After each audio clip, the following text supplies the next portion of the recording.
West Hull, friends, listen to this. Let us sit by the fire in the house on cold, windy nights. The child eats bread, fish, and hot milk. I give the wife ale, and we sing songs under the old, dark roof. You probably think I've become unhinged, but no, that sentence is entirely made up from words that are direct descendants of Old English, whose meanings haven't changed in over 1,000 years. The spelling and pronunciation are different, but that's all. Constructing those phrases, by the way, was harder than you might think. English is a mongrel tongue, and our lexicon is a hodgepodge of Germanic and Latinate vocabulary. So initially, I used with in the sentence, but I had to delete it. The meaning of with has shifted over the centuries. In Old English, with meant opponent, and the Old English word for with in the modern sense was mid, as in midwife. Mid could also mean middle. In the first draft, I wrote to live, but that's no good. Yes, live meant to exist in Old English, but not to reside. I could have used dwell though, which we still use. Man was out of bounds too. Yes, it's Old English, but it didn't mean a male person. It meant a human being of either sex, as in mankind. So a man was also a woman, if that makes sense. Their word for an adult male was wer, or werman, male human. The same wer that survives in werewolf, wolfman. A woman was a wif or wifman, woman, human. So while wife is permissible in my Old English sentence, husband is not. It's from Old Norse, the language of the Vikings. And it originally meant master of the house. And it superseded the Old English wer in the 13th century. The Vikings also gave us they, are, get, take, window, and many more. And once you start making sentences even remotely more complicated than the one I gave you at the beginning, you're quickly going to hit a wall, usually a French wall. In Old English, they didn't say please, that comes from French, plaisir. Instead, they might have said, ich bitte thee, I ask you. Bitte is related to the modern German bitte, and you still hear it in English occasionally. It's rather formal, but you can say, I bid you good night, meaning it's mostly been replaced by please. In Old English, they didn't say animal or beast, both are from French. They said deor, whose meaning has narrowed to deer in modern English. In Old English, they didn't say number. Once again, that's from French. They said Yae tel. Its descendants survive in tell, which once meant to count, and tale. What's the link? Well, when you tell something, you recount it. The air we breathe is French air. It replaced the Old English Luft, a word still preserved in modern German as Luft. In Old English, they didn't say very, that's from French, vrai. They might have said suite, now lost. And it's estimated that 85% of the vocabulary of Old English, also called Anglo-Saxon, is no longer used. Although that figure is contested, I should say. It depends on how you define a word and stuff like that. So think of it as a rough estimate.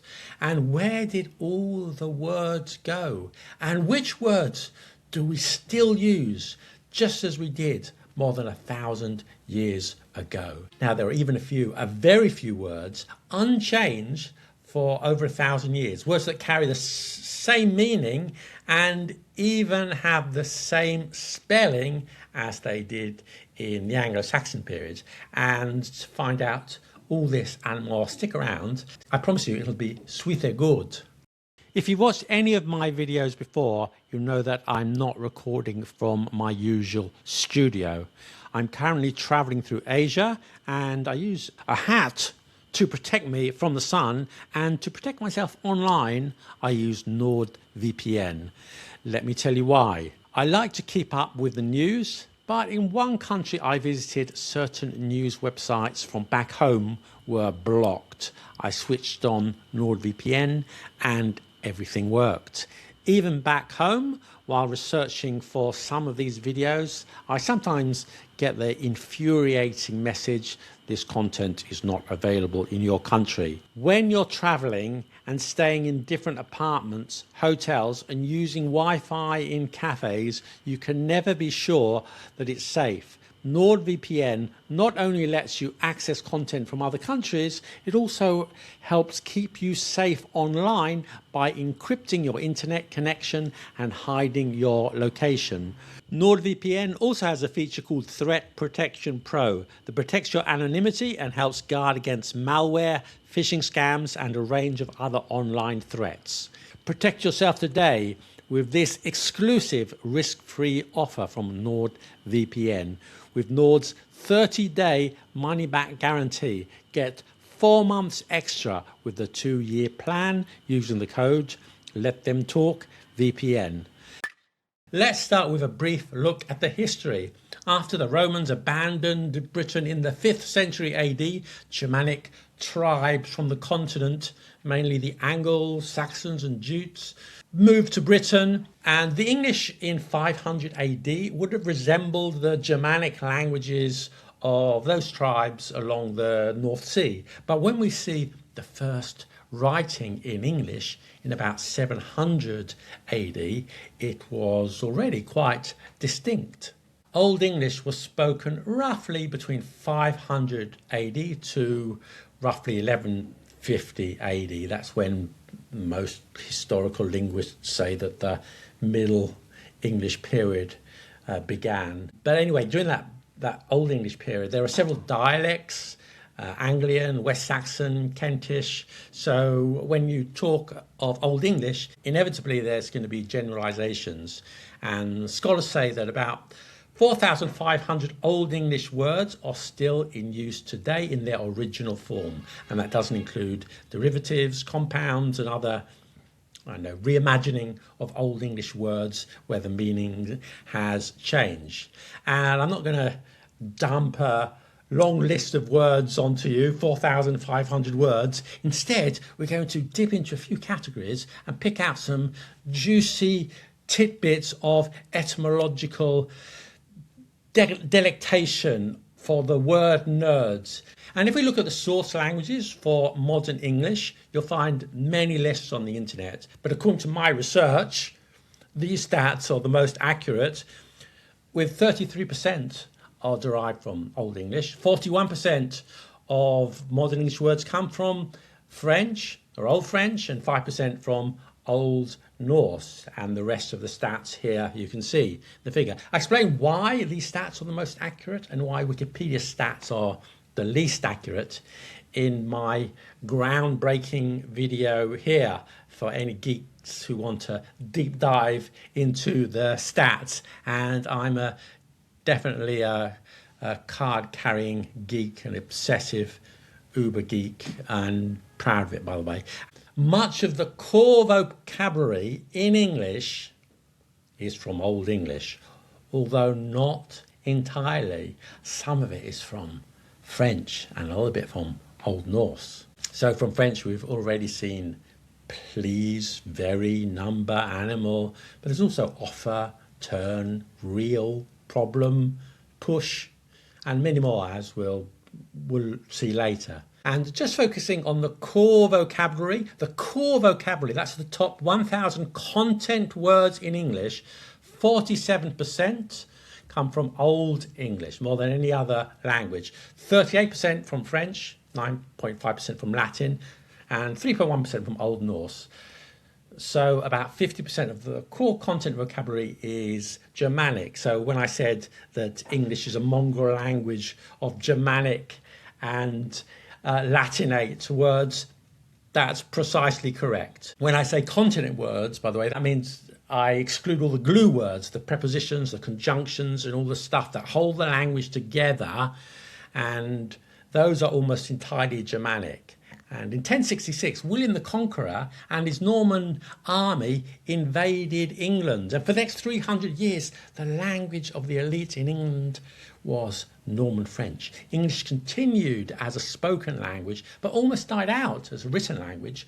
Laws, proclamations were all in French or Latin. But don't think that the French elite were speaking French in their castles surrounded by a moat, while the English spoke English with each other in the fields and they never met. That is not accurate. Remember that this was a period before printed books. So all this French vocabulary from the Middle English period, all these thousands of French words that replaced everyday English words, most of them entered the language through speaking. The French and the English were having conversations with each other all the time. If you were English and you wanted to get on in life, trade, sell your goods, whatever, French was indispensable. It was the language of prestige, not only in England, but across the whole continent. Both French and Old Norse had a profound influence on the English language. By 1400, in the Middle English period, it's quite a different language. And I've talked about this in more detail in other videos. But the bottom line is that for this video, many Old English words had disappeared. But let's look at those that remain. First are the body parts. Most of the body parts are from Old English. Head, eyes, nose, mouth, body, arse, foot, hair, leg is from Old Norse. In Old English, the word for leg was shanka. It's the ancestor of shank. Face is from French. I don't think there was a specific Old English word for face. Medical terms for the body are mostly Latin. Diaphragm, for example, that's from Latin, but midriff is Old English. Mid means middle, remember, and harif means belly. Close family names and relationships. The close ones, father, son, daughter, brother, sister, child, are from Old English, but more distant relationships are from French. Cousin, uncle, auntie, niece, nephew, and the word family itself. The word parent too. How do you explain that? Friend is an Old English word, but enemy is French. It replaced the Old English fiend, which shifted in meaning and now refers to someone cruel, wicked or demonic, rather than simply the opposite of a friend. Interestingly, we retain friendship, Old English friendshipper, but you also had fiendship, the state of being an enemy, a word we no longer have, but perhaps we should bring back. Sun, moon, earth, star, fire, water, wind, rain, storm, hill are all from Old English, but river is taken from French. In Old English, a river was an ea. The English town of Eton means the town on the river being the Thames. Although spring is Germanic, it doesn't appear until the early 14th century. In the Old English period, it was called Lengton. Summer and winter are Old English, but autumn is French. Old English gave the names of the week, but the names of the months are Latin. So, for example, the Old English month of August was Weodmornath, or weed month. Weed had a broader meaning back then, covering any form of vegetation. And August, weed month, was when the things grew most. Most of the top adjectives in English are from Old English. These include cold, hard, strong, old, young, many, few, small, but big is a mystery. We don't know the etymology. And the Old English word for big was Michel, which evolved into much. A smaller number of top adjectives are French. These include large, different, and important. Old English gave us most of the top content verbs. Come, want, make, know, play, live, love, hate, But from French we get try, move, use, change. And Old Norse gave us die, cool, get and take. Let's look at animals. Cat, mouse, horse, goose, duck, bear, or from Old English. I imagine there were quite a lot of bears back then. The etymology of dog is unknown. Squirrel is French. Let's talk about birds. The Old English word was fugol, which evolved into fowl. Bird comes from the Old English word bryd, meaning a young bird. The I and the R got switched around. And important side note here, people complain when they hear someone say ax instead of ask, but in fact ax is the older form. It was found in Old English, and Chaucer used it in the Canterbury Tales many times, 1390. I thought not to axe him nothing. So if anyone complains when somebody says axe, tell them no, it's ask, which is the newcomer, the upstart. What about rabbit? Well, they didn't have a word for a rabbit in Old English. Do you know why? Because there weren't any rabbits. The Normans introduced them in the 12th century from Sicily. They had hares, though, which is an Old English word, but not rabbits. On the farm, you might see the Old English cow, hen. Goat was gotta, a she-goat. The male was a bucca, a buck. Ox, sheep. For pig, in Old English, they said swin, modern-day swine. Pig is another etymological mystery. There are leads, but we don't know for sure. And then the French came in with their beef, pork, mutton. And I've talked about this before, but there is a widely held myth that the names of the animals were Anglo-Saxon and the names of the meat were French, reflecting the hierarchy in the Norman era. And it's mostly a myth. It's true now, but that separation is from the 18th and 19th centuries, not the 11th and 12th centuries. It came about because of French culinary influence. Just like today you'll eat sashimi in a Japanese restaurant, but it's raw fish everywhere else. So beef became the food item because that's what they called it in a French restaurant. In the Middle English period and much later, beef could be the meat, but a beef was also a living animal, and it could be an ox, a bull, a cow, a heifer, a bullock, and any of them. There was sort of a generic term, and for the beef, even when it was alive. And you see that later on too, when Shakespeare used beef for the living animal several times. The plague of Greece upon thee, thou mongrel beef-witted lord. Something similar happened with mutton and pork, and I made a whole video about that here. Do check it out. And it goes to show that word histories can be complicated, and just because we say things in a certain way now, don't assume that we said it like that 500 years ago or 1,000 years ago. Milk is from Old English. They did say butter and cheese, but these words were originally from Latin. It just shows that there were loan words even in Anglo-Saxon times. Probably those words were passed down from Roman times. And there were much fewer loan words at that time, but still quite a few. And you can add to that list cheap, kitchen, street. Cheap now means inexpensive, but it comes from the Latin caupo, small trader. And some ecclesiastical words from Latin also predate the Normans, such as priest, mass, bishop, and angel. Fruit and vegetables. Now, if you're giving a dinner party just using ingredients from Old English, then apple, that's okay in Old English, but it meant any kind of fruit until later on its meaning got restricted to the apple we know now. You could have bean, leek, garlic. Garlic literally means spear leek.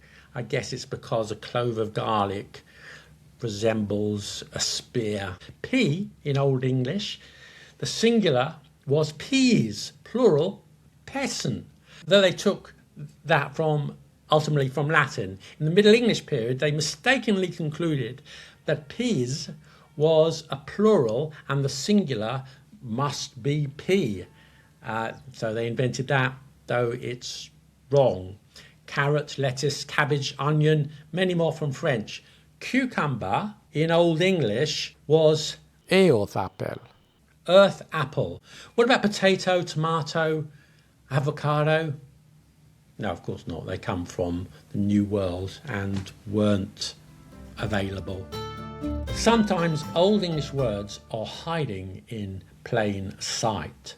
The word has died out but lives on as part of an expression. So you might know the expression to wend your way, which means to make your way slowly and indirectly to your destination. For example, I wended my way through the old town and back to my hotel. In Old English, wenden meant to turn, and we only use it in modern English in this expression. Laughingstock. A laughingstock is a person who is the object of ridicule. So, for example, if you're giving a speech and your trousers fall down and you're wearing Hello Kitty underwear, maybe you'll be the laughingstock. Stock once referred to someone who was the target. So, for example, a whipping stock was a person who received a whipping. In Middle English, stock meant a post, but we can trace the word back to 864 AD and comes from the Old English stock, meaning a tree trunk. If you eke out a living, you manage to survive on just a small amount of supplies. So, for example, I lost my job, but I managed to eke out a living with the small amount of savings I have. So eke is from Old English ekan, meaning to increase, because you increase the small amount that you had. Now the moment you've been waiting for. Here are 8 words that have remained unchanged for more than 1,000 years. Same meaning, even the spelling hasn't changed over all that time. And here they are in no particular order: east, west, land, sand, storm, swan. I like this one, it's gold. Yes, that's what it is. It's gold. Gold appears in Beowulf, written somewhere between 700 and 1000 AD. The exact date is disputed. Tha was wunden gold. There was wound gold. If you're interested in word histories, then I've got a book coming out soon. When it's out, I'll put a link in the description, so check that out soon. I also have a newsletter, The Rambler. That's free. Link in the description. That's all for now. Fare sund.